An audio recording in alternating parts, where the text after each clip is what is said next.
Hello, welcome to this presentation of new interRAI research published as part of the Frontiers in Psychiatry special issue on innovations in the mental health applications of interRAI assessments. My name is Keir Johnson from Doctors Manitoba, and I have the privilege of being your moderator today. The presentation will include three experts who collaborated on a paper entitled Determinants of Non-Emergency Use of Control Interventions in Older Canadian Psychiatric Patients.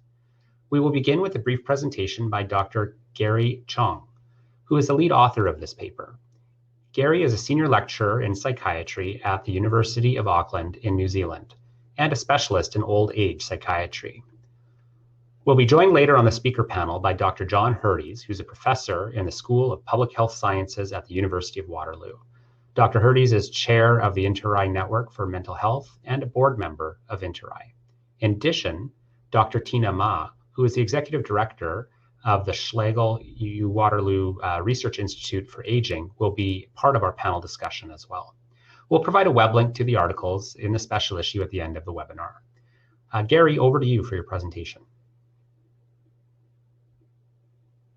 Thank you for the introduction. I'm going to present an overview of a recently published study on the determinants of non-emergency use of control interventions in older Canadian psychiatric inpatients. The background of our study, we know that the use of control interventions, for example, acute control medications, physical or mechanical restraint, is associated with negative physical and psychological outcomes.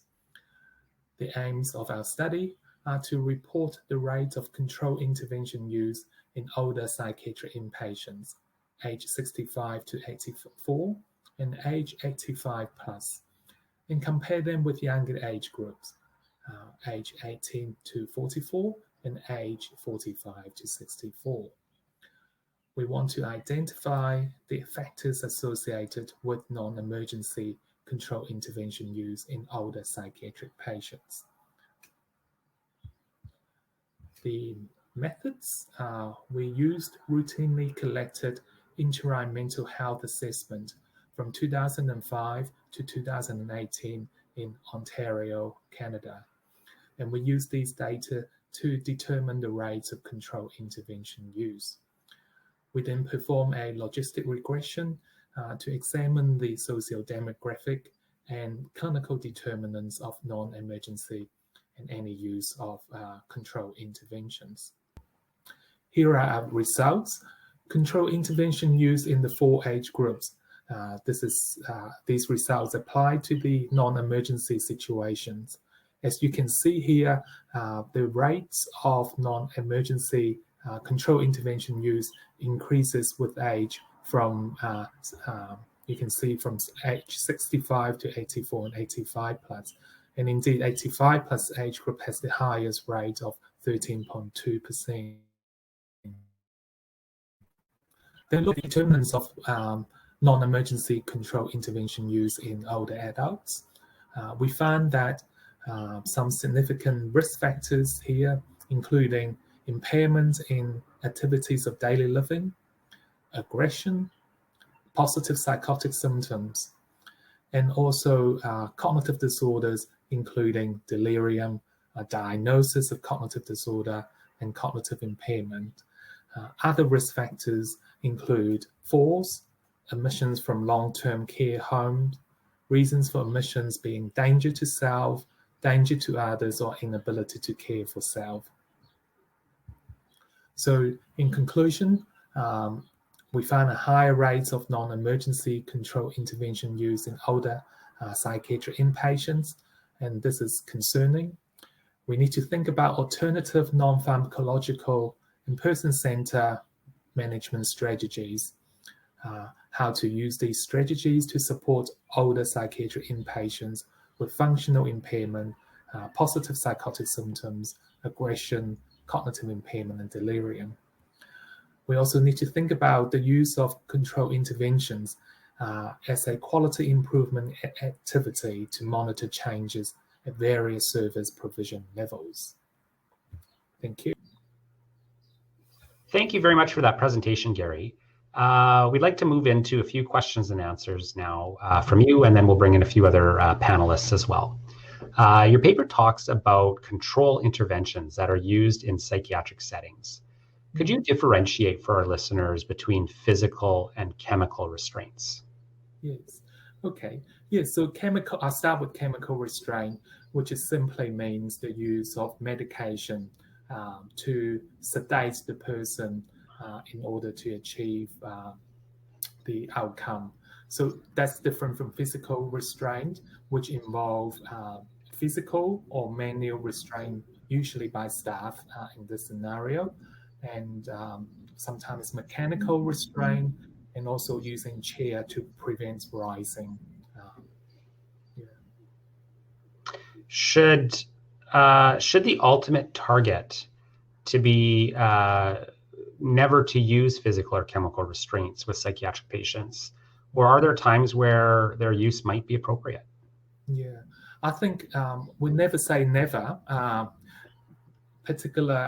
study look at non-emergency control intervention use, because there are circumstances, there are situations, particularly in acute psychiatric settings, we will need to use restraint to help the person, help a very distressed person, to prevent harm to the person or to other people. So there are certainly emergency situations that restraint should be considered to prevent harm. But in non-emergency situation, we need to think twice before using these methods. That makes a lot of sense to me. So as a specialist in old age psychiatry, I'd like to hear from you a little bit more about what you feel are some of the key differences between older persons in mental health settings and nursing home residents with mental health needs. So how do their needs and their care requirements differ, and where are there some similarities? Yeah, I'll start with the older adults in mental health settings. So, and we're talking here about psychiatric inpatients. So obviously older people in these settings have an underlying psychiatric illness. And for older people, the most common illnesses are dementia, depression, and other psychiatric disorders, for example, schizophrenia, bipolar disorder. So you can say that older adults in mental health settings, they all have underlying psychiatric diagnosis. That's different from nursing home residents. So nursing home residents, they don't necessarily have underlying mental health disorders. However, having said that, there's a high rate of mental health disorders in nursing home residents. So when I look at the New Zealand data, the New Zealand interRAI data, nursing home residents, 26% of nursing home residents here have depression, and 49%, so that's just under half, have dementia. So I think the approach is different. In nursing home settings, I tend to use the public health approach because of the high rates of depression and dementia. Screening is important, and interRAI provide a very useful way of routinely screen older adults in nursing home settings. So in New Zealand, every nursing home residents have an interRAI assessment every 6 months. So if we take that public health approach, routine screening, and if the person is screened positive, say for depression or dementia, then we can use standardized care pathways to address their mental health needs, be that depression or dementia. And that management should include both medications or pharmacological interventions, but also non-pharmacological interventions. Okay, thanks for that. I think this would be a great time to bring in another panelist, Dr. John Hirdes, who I think also will have some interesting perspectives here. Welcome, John. As the lead developer for interRAI mental health assessments for adults, you often talk about the quality applications of these assessment systems. And I wonder if you could talk a little bit about how this paper demonstrates that assessment systems can indeed improve quality of care in mental health settings. Sure, thanks for the question, Keir. I think this paper is really an interesting example of how you can drive quality improvements using assessment systems and benchmarking systems at the same time. So there's really two key applications here. First of all, there's the care planning protocols, the clinical assessment protocols, or the CAPs as we call them. So there's a CAP that focuses on use of controlled interventions that differentiates between controlled interventions being used in emergency and in non-emergency settings. So that CAP helps you focus your attention clinically on people where controlled interventions are being used in that context. And we provide guidelines of questions to ask and things to look at to see, can we reduce the use of the controlled interventions, particularly in those non-emergency settings.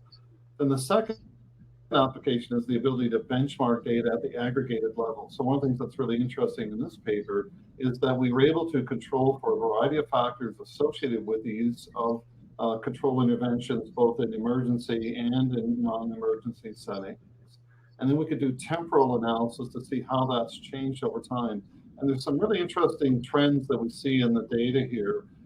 First, shortly after the introduction of the RAI mental health in inpatient settings in Ontario, we saw a reduction in the odds of control interventions being used with older adults. So just the introduction of the assessment system itself is associated in time with a reduced odds of the control intervention being used. But then there's another really important time period around 2011 when you see another level shift in the odds of control interventions being used after you control for all kinds of other things.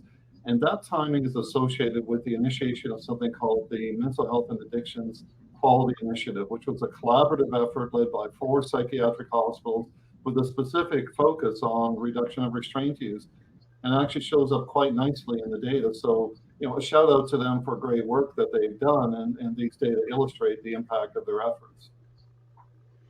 So picking up a little bit on the use of control interventions, and Gary touched on this just a few minutes ago, John, this paper showed similar risk factors for the use of control interventions, whether a psychiatric emergency was present or not. Can you tell me a little bit about why that's significant? Yeah, so when we started working on the control interventions CAP for the mental health instruments, we took a different approach than we did with the long-term care instruments. So in long-term care, we really want to get to a point of minimizing to a near point zero of use of control interventions in that context. In psychiatry, as Gary said, it's a little bit different context. So if you have somebody who is severely suicidal or poses an extreme risk of danger to others, you may need to use a control intervention in that emergency setting to get the immediate emergency risk under control. And as soon as that's under control and things are managed, you can taper the person off and get them back to sort of normal functioning. And so we wanted to, in the CAP, have the ability to differentiate those contexts from a setting where there's nothing really going on like that. You may have some cognitive impairment or some mild behavioral issues or some other factors, but it's not an emergency, and you really should not be using the control interventions in that context. And in that case, for that subgroup, we really want to get to a very low rate. So what our analysis showed was that we don't really see different processes in place affecting the patterns of use of control interventions in those two contexts. So that says there's more work to be done. Even though we've improved the use of control interventions, we've still got some more work to be done, particularly on the side of the non-emergency situations to drive that down further. And just a moment ago, you talked about the journey of interRAI assessments and other interventions having an impact on the use of control interventions or restraints. And if I remember correctly, your early research actually focused on long-term care and the reduction of physical restraints in nursing homes. And so now that we're looking at psychiatric facilities, I wonder what care settings like that might learn from nursing homes when it comes to restraint use. Yeah, it was an interesting start to my career. My very first research in the world of interRAI work was on case mix systems for long-term care settings. But my first quality research was around restraint use in long-term care homes because I was working at a especially complex continuing care facility in Toronto where we had a relatively high rate of restraint use, and then we found that all Toronto hospitals had a high rate of restraint use as well. At the time, the rate was around 45%. Then as we started to look at other provinces as adoption of the interRAI nursing home instrument expanded, we saw similar starting points of very high rates of restraint use. But what happened is that government, clinicians, advocacy groups, researchers all started saying, look, we've got to change this. There's no appropriate use of physical restraints in long-term care settings. So there was a concerted effort by various stakeholders to reduce the rate of restraint use. Then we started to publicly report on rates of restraint use as well. So that rate that was 45% when I started my research in this area in the mid-1990s is now below 5% on a national basis in Canada for long-term care homes. So what I really like about the work that we did on this paper is we could show, well, here's the starting point for use of restraints in older adults in non-emergency settings in Ontario at the start of 2005. It was at a fairly high rate. It dropped, and then when the Mackey group got involved, it dropped again. Now we just have to keep, the pressure on to continue this initiative to replicate the feat that was achieved in long-term care. That's great. I'd like to bring Tina Ma into the discussion. You did your PhD dissertation on this topic, I understand, using earlier interRAI mental health data. Were there other interesting findings from your doctoral research that you'd like to elaborate on? Yes, thanks, Keir. Yes, the early part of my work really was looking at the existing literature on use of control interventions in acute mental health hospitals.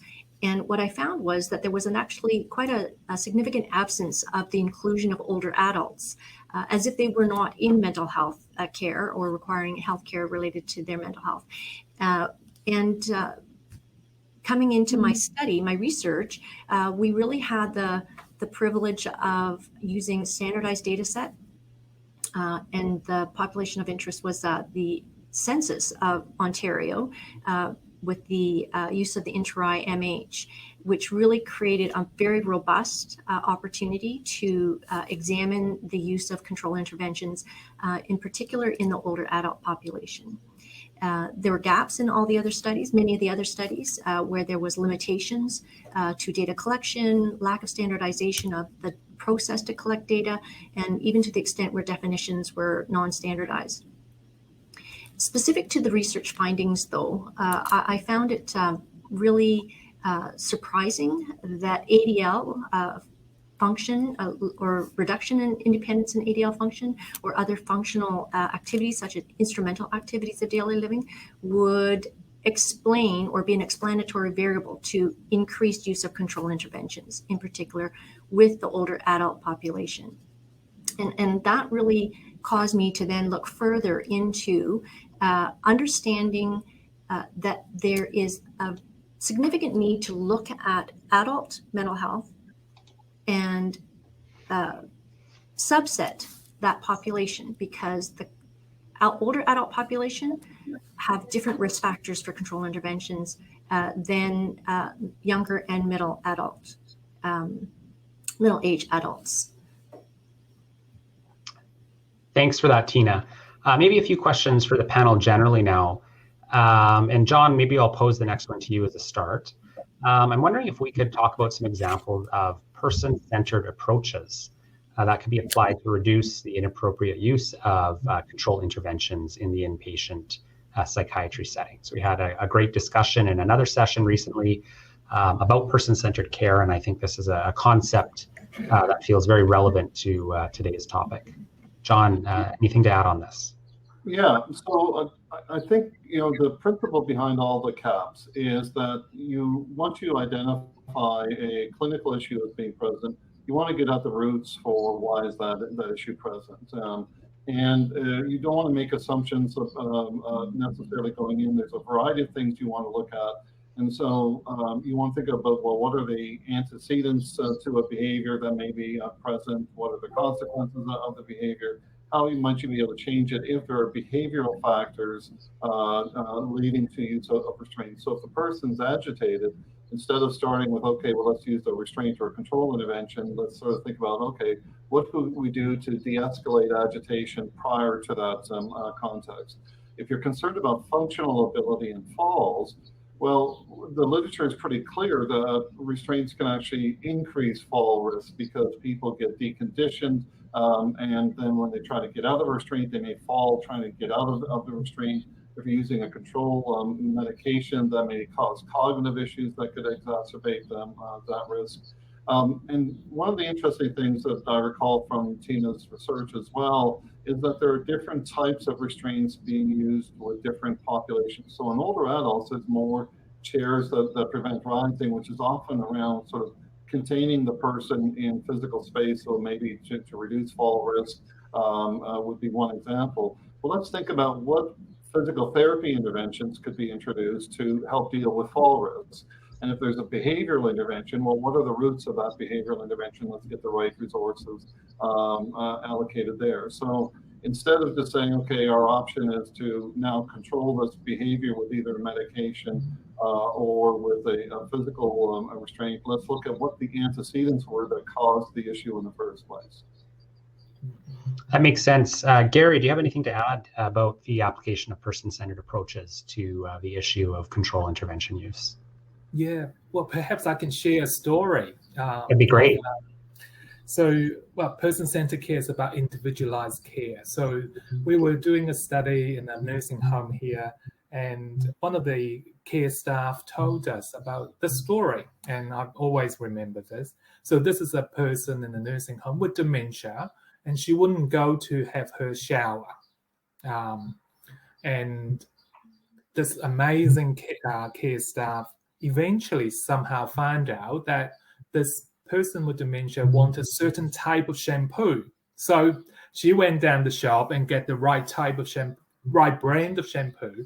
And this person with dementia was willing to go into the shower with her. So very simple knowledge of the person can make a huge difference in terms of providing individualized or person-centered care. So they didn't need to restrain her to have the shower. I appreciate that. This is one of the things that I've loved about interRAI is that the data is so powerful and so definitive and so convincing in so many circumstances, and today's paper is no exception. But when you pair that up with the stories like you just told, Gary, you really start to understand the impact on a personal level. And Tina, I wonder if you'd like to weigh in on this a little bit from your perspective as well. Sure, that was a great story, Gary. And maybe just to underscore that, I think there is the learnings that we can gain from long-term care home experience, that the culture change of thinking of long-term care homes as homes. These are people's residence as opposed to a facility or an institution. And I think that wave of change with respect to how the care providers, being paid care providers, whether they be the nurses, PSWs, recreation therapists, that they come into that space and into the living space of these older adults. That's a very difficult and more complex setting, bringing that into acute care. But I think the core principle of understanding individuals, that there may be behaviors, responsive behaviors, or personal expressions that don't make any sense, like why wouldn't someone want to go and have a shower? If a care provider or care partner understood and knew that person, that comes through in terms of the communication, whether it be verbal or just learning those individual personalized preferences. And so these unexpected or perhaps negative behaviors that one may see on the exterior of the person.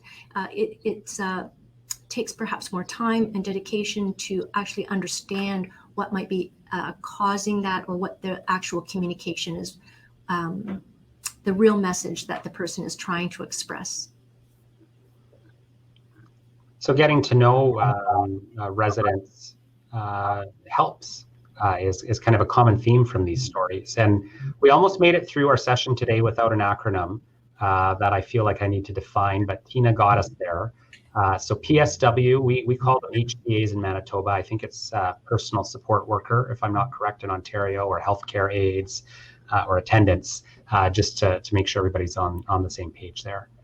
One final question for everybody, and Gary, I'm going to start with you on this one if I could. Question about public reporting, which can be an uncomfortable thing, it can be a controversial thing, but in some circumstances it can be the right thing to do to lead to transparency and quality improvement. So this is something that we see many jurisdictions do for long-term care and other settings, certainly in the United States, that really did the initial work on developing the interRAI tools. A lot of that is publicly reported. But what about a setting like psychiatric care? Would it be appropriate, and what would we consider if we wanted to start publicly reporting quality indicators based on the interRAI tools in that setting? Yeah, I think before jumping in reporting it, we need to work with the clinicians and people in the unit, or in psychiatric units or psychiatric settings, and educate them about the benefits of reporting, and for example, benchmarking, quality improvement, and so on. I think we need to do that part of work first before jumping into reporting it, and get them buy-in, and so they see, the clinicians, the staff, they see a value in that process. John, what do you think? Yeah, Gary's absolutely right that you need to take a systematic approach to doing this, starting with getting the buy-in of the frontline clinicians as key stakeholders in this. If we look at what was done with long-term care, there was a fairly systematic approach of first educating people about the use of the instruments, the quality indicators that were there, and then a mechanism where the homes saw their own results before they were publicly reported. Then a timeline for when public reporting would happen. People would see their results on a time-limited basis before they were released, and then they would go public. Everybody was very scared initially of, what happens if, we don't look so good on the front page of our local paper. But the people very quickly realized, well, this is actually a mechanism to drive improvement. What it does is it helps to highlight the folks that do need to put effort into improving care practices. It also highlights the folks that are the leaders that others can learn from. If you're doing well, it helps you to understand, look, I've got a sustained good practice that's working. I got to keep doing that. If you're having challenges in terms of your performance, then I need to focus some energy here, and I know who to turn to get some advice for this. From the public's point of view, it helps to build trust in the public, in the system, and also with the information open and transparent, especially when you can compare the information across jurisdictions. It helps everybody keep a focus on this is important to do, and it keeps stakeholders engaged to make the effort to drive real quality change in the setting. That's great. And Tina, anything to add from your perspective about public reporting in this setting? I think John's absolutely right. There's a great deal of concern and worry by care providers and organizations in reporting the use of control interventions for obvious reasons. I think that's where leadership is really very fundamental in terms of using the right language. I think presenting it as an opportunity for improvement, that if we hide those numbers and we don't talk about it, how in the world would we ever improve? And so I think there's leadership at all levels, whether it's the the CEO or it's the team leader on the unit. I think everyone plays a leadership role there, and perhaps the one of the secret ingredients is to not create this and portray it as a negative consequence if we find that control interventions are being used, and in particular used when there is no psychiatric emergency. That, if you turn that on its head, really is seen as the opportunity. So when there is no psychiatric emergency, let's question what are the mitigating factors, what are other things we can do. I think John raised the example of, if someone's at risk of falls and people are perhaps, jumping to the conclusion that using a restraint or using a chair that prevents them from rising is the quick and good solution for the safety of the person. But in fact, perhaps it is muscle weakness, perhaps it is muscle atrophy or imbalance vision. It could be a number of things, and let's get to the core of really how do we reduce the use of control interventions in a proactive, constructive way, because it's improvement in the care, it's an improvement in the life of the individual, and really creating a much more rewarding environment in which to work. Well, thank you. I think that's a great note to end on. I'd like to thank Gary and John and Tina for your work on this very important topic. And I look forward, I think like most of our viewers today, to following, future developments in this very important area of research. Thank you for watching this presentation on interRAI's research in mental health and addictions. If you'd like more information about this and related work, contact us at info@interrai.org. That's info@interrai.org. To see all the articles in the special issue of Frontiers in Psychiatry, please visit the website shown here, or click on the link posted below this video. Visit the interRAI website at any time to view new presentations on this special issue as they are posted.